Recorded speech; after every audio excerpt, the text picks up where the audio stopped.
Duckpin bowling is nothing new.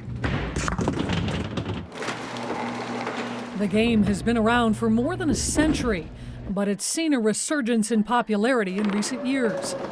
Tina Mormon is a big fan of the game. You hit as many pins as you can, and then they just kind of flop over and come up and then set right back down. It's super quick. Sometimes they can get a little tangled up, but that's kind of fun. As you can see, it's very similar to bowling, with a few small differences. Pins are a little bit smaller, they're on strings, the balls are a little bit smaller, but you know, it's a 10-frame game, and it's available for anywhere from 1 to 4 people per lane. You know, it's just something different to do while you're out and about. Duckpin bowling has been front and center here at Reset for the last few years. Brandon Saba is the owner of Bar 145 and Reset Pins.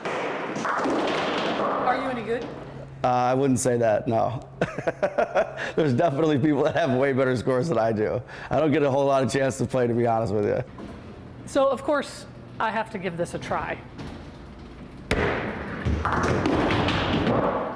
little harder than it looks. Apparently there's skill and technique involved here. And this statistic proves just how tough the game can be. There's never been a 300 ever bowled in the history of Duckpin. That's professionally or non-professionally. So we actually have an award. If you get a 300, we'll give you 1,000 cash. Needless to say, I did not leave with a check today.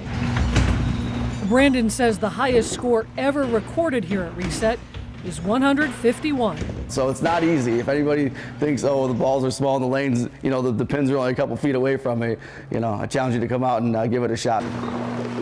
Even though it's a challenging game, it is extremely popular. There are even leagues that spare no expense when it comes to the game. Some teams get really into it. They bring their own T-shirts and they have team names, and you know, they have tradition and things like that. Tina has been part of one of those leagues. Are you any good at duckpin bowling? I am not completely horrible, but I feel better about it than regular bowling. And if duckpin bowling isn't your game, there are plenty of other options here, like hoops and skee ball. Brandon loves sharing it all with people young and old. Nostalgic for me. You know, I remember going bowling when I was a kid and playing the video games when I was a kid. And I guess now I'm just a bigger kid that's able to have those things, and I want other people to have them too. So, you know, why not provide a spot for everybody to come and have a good time? And Brandon has certainly not struck out when it comes to that. With today's Hitting the Town, I'm Lisa Guyton, 13 ABC Action News.